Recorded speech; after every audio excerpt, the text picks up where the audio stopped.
নমস্কার বন্ধুরা, রুবিস কিচেন। কেমন আছো তোমরা? আশা করি তোমরা ভালো আছো। আমিও ভালো আছি।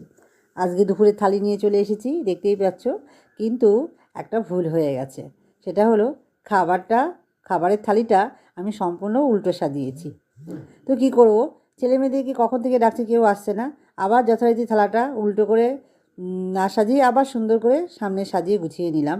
দেখতেই পেলে ভাত নিয়ে নিয়েছি, তার মধ্যে দুটো লঙ্কা নিয়ে নিয়েছি। লঙ্কাগুলো আমার আমি গাছে লঙ্কাগুলো লাগিয়েছিলাম, সুন্দর লঙ্কা হয়েছে। আর শশাগুলো একদম সুন্দর করে কাটানোর মতন সাজিয়ে নিয়েছি।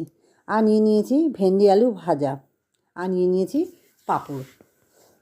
পাঁপড়ের সাথে চাটনি না হলে হয় না, কিন্তু চাটনিটা আমি প্রথমে আগেই পাঁপড় দেখিয়ে ফেলেছি বলে তাই চাটনিটা দেখানো হয়নি। তো যাই হোক, যথারীতি আমি ডাল নিয়ে নিয়েছি, মুগ ডাল, পেঁপে দিয়ে মুগ ডাল করেছিলাম, ডালটা নিয়ে নিয়েছি। আর নিয়ে নিয়েছি পনির মশলা, নিরামিষ পনির মশলা। এই নিরামিষ পনির মশলাটা আমার চ্যানেলে গেলে তোমরা দেখতে পাবে কীভাবে আমি করেছি। অবশ্যই বন্ধুরা গিয়ে একটু ঘুরে দেখে এসো কেমন করে বানিয়েছি, আর কমেন্ট করে আমায় জানাবে কেমন হয়েছে। আর জানাবে আজকে আমার দুপুরের থালিটা কেমন হয়েছে। যথারীতি সবার লাস্টে আমি চাটনি নিয়ে নিয়েছি। আমার চাটনি না হলে হয় না, তোমরা তো জানোই কম বেশি আমার খাবারের শেষে চাটনি লাগবে আর মিষ্টি। আজকে কোনো মিষ্টি ছিল না, তাই মিষ্টি নিতে পারিনি। আজকে থালিটা আমি এভাবেই সাজিয়েছি। কেমন হয়েছে দেখে অবশ্যই যা বলবে আমাকে, আর কমেন্ট করে জানাবে। তার সাথে সাথে লাইক কমেন্ট শেয়ার অবশ্যই করবে বন্ধুরা।